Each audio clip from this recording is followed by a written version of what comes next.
I'm working in a big international company, it's Mazaars.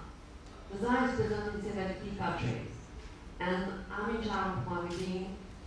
My first job was to be in charge of marketing, so I travel a lot, and you know, you read things, but when you see things, it's not the same, and I realized that in many countries, women were still penalized because they were women, because of their sex.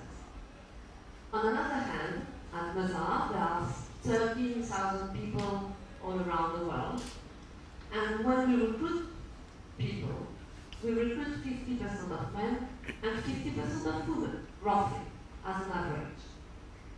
When you reach the level of partners, which is our last level, you can only find 14%, 1-4.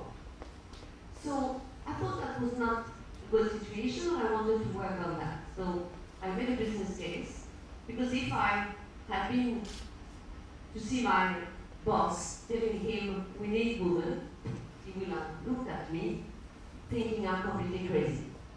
So, you know, there are accountants, financials, so I had to come with figures.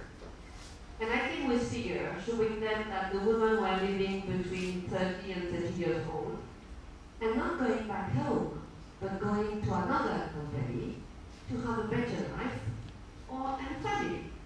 So what about Mazaars? Mazaars was losing money because we wanted to retain those people.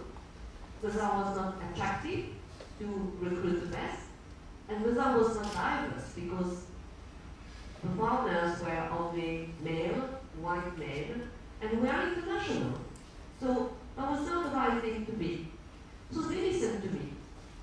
And they said, okay, there is an issue, you're right, you need to work on that. What is your business plan?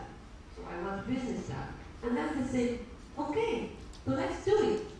Okay, you have a job. So that's my first lesson.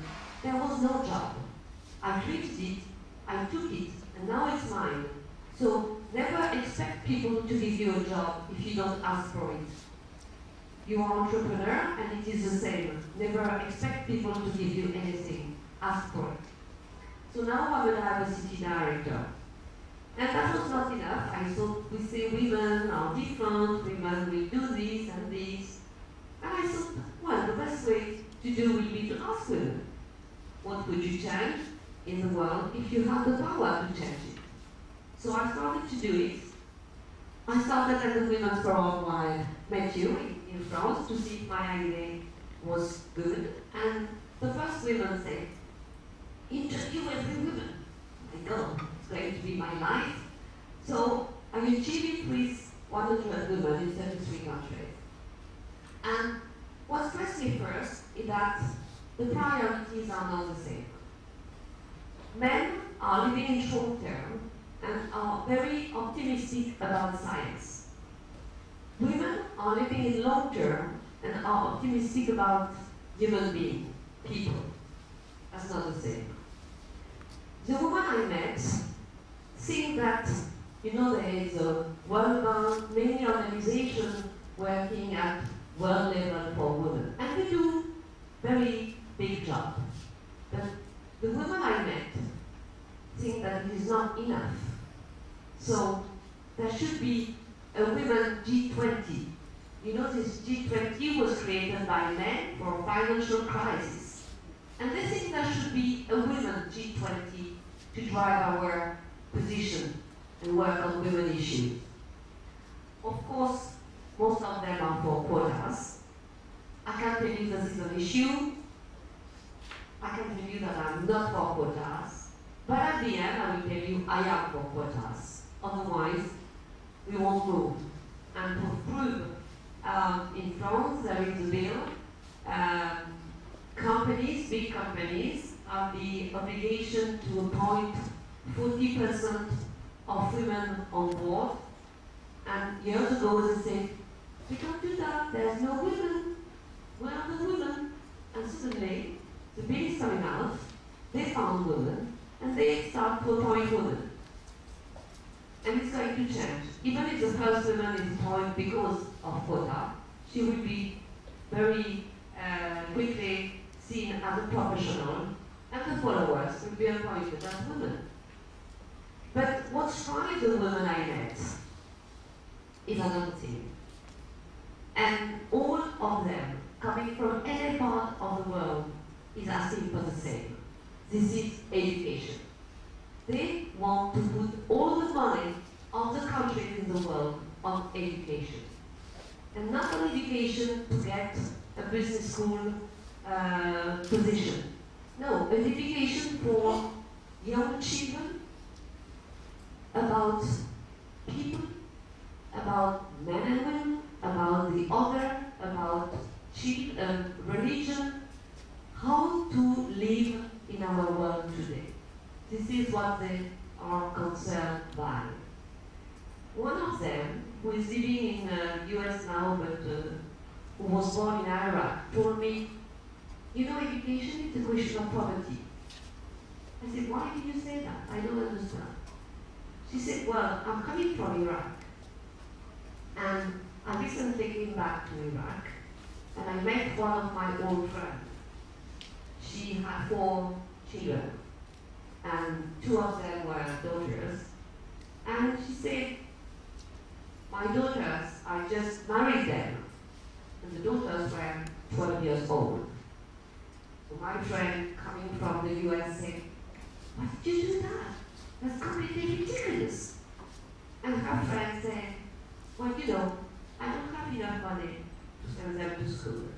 So there are 2 contracts. My daughters, their husbands, have the obligation to send them to school. This is my way to save them and to put them in school. So, education can turn the world. And I met an African lady who says, if you train a woman, you train a family. If you train a man, you train someone. Because what you tell a woman, she improves the situation of the family. She improves the education of the children. And she puts what she learned inside, within the family. If you train a man, he's going to buy a car or a television. It's not exactly the same. So education is the first point they want to raise, and they think that if you have an education in the family, if you have brought up the women in the right way, they will take care of the children, they will improve the health of the family. And then, step by step, you will change the world. The other thing which is important for them is how to work in a company. You have created your own company. After me, when I was younger, I created my own company. Then I joined a big company, Mazaars. So I know what it means to be alone and to do my job to find clients. But what women want now for big organizations, they want organizations to reorganize their management to include both men and women in a better way. I'm working at Mazaars. I've been working at Mazaars for 20 years, so I don't say I don't like Mazaars. But I must admit that when I joined Mazaars, it was a male-dominated environment, and I was the only one being a female. And you don't feel comfortable. You don't raise your voice, or you are not listened. And in fact, you follow the rules of the majority. So now, more and more women are entering the workforce. They are coming with their private life, because before, the men were going to work knowing that the women, the wives, were at home, and the only thing they had to do was to work. This is not anymore the case. You are going to work, you think about the family, you think about your parents, your children, you give a call, you do many things during the day. So private life is entering into the workforce. This is not at all the same. And what about the new generation? I think it is the same here, because I met the staff in Delhi and in Mumbai of the Mazaars office. And what the young generation is asking for is a new way of working. They want to work hard, but they want to have flexibility, to be judged on their result and not on the number of hours they will spend at work. I'm impressed by India because you have tough women and you have many things done in the company. But in France, we are still very late for the organization of work. And some CEOs still think that you need to be at work to be professional. So we have to change this mindset. We have to think that if a woman has a baby, it's just normal. And she can't be penalized because she's lying out for 4 months to have this baby. She will work during 40 years. So what about 4 months with 40 years? So we are going to work with our HR department to be sure that we will open the door to women and to be sure that we will change the culture. We can't change the culture in 1 minute. It will take time. So we need to work. We need to have debate. We need to speak about it.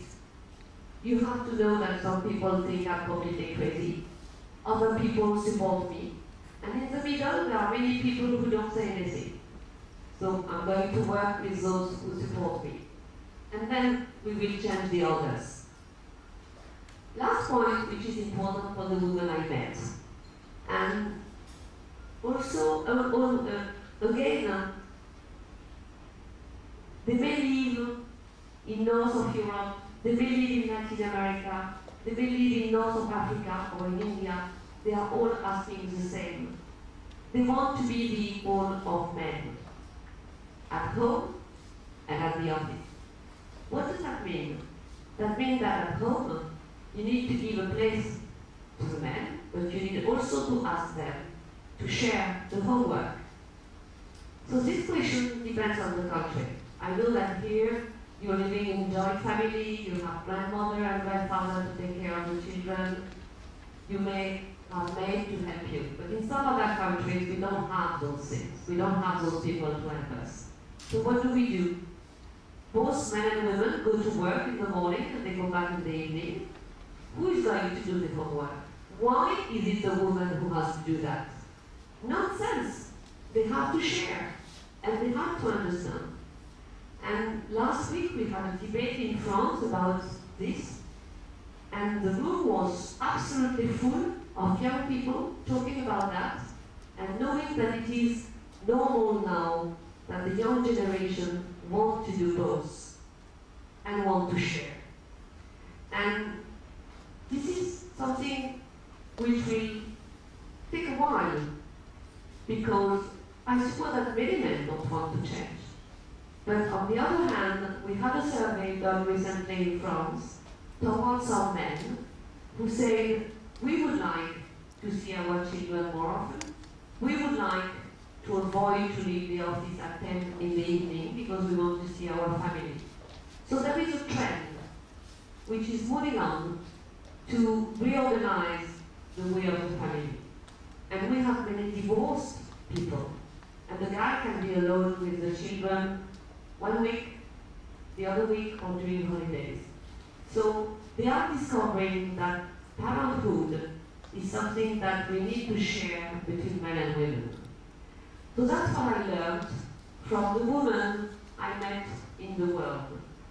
And I can tell you that in many countries, it's still an issue to achieve this. So I think my role, because I feel that I am very lucky. I'm very lucky to live in a free country, to have a husband who is doing the cooking, and I'm very lucky to be here with you. So I think it's my role to take part of the debate, to share with you how we can improve our situation, and to raise a voice. Thank you very much. Thank you, Muriel.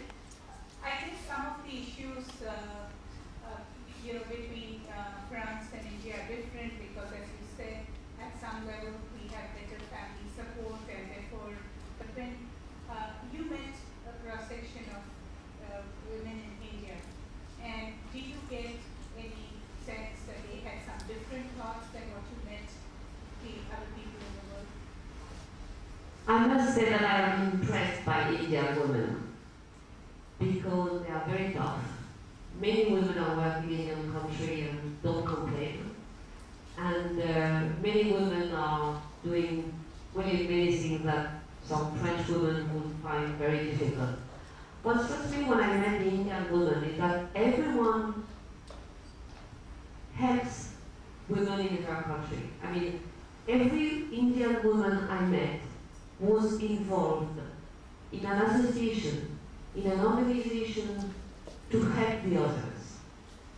And that struck me because it was not the case in other countries. And that means for me that they understand the situation, their situation, which is probably nicer than others, and that they understand that many women are not in the same situation, are not as lucky as they are, and they want to share with others how they can do that. I didn't find this kind of involvement and energy in any other country. I found in Russia very tough women also, but they don't share with others.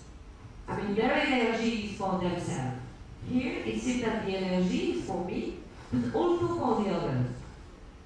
You said tough, and you repeated it twice, and I was wondering, what made you say that women here are tough? What was that? Well, maybe tough is not the right word because I'm not, English is not my mother language. What I want to say is that strong personality, strong character, energy, brilliance, and at the same time, you still are women. You see in the US where the women started to work, they were like men, and they were following the men's behavior, and they were having the same clothes. You say women. You are a beautiful woman. But being a beautiful woman, you also can work with a lot of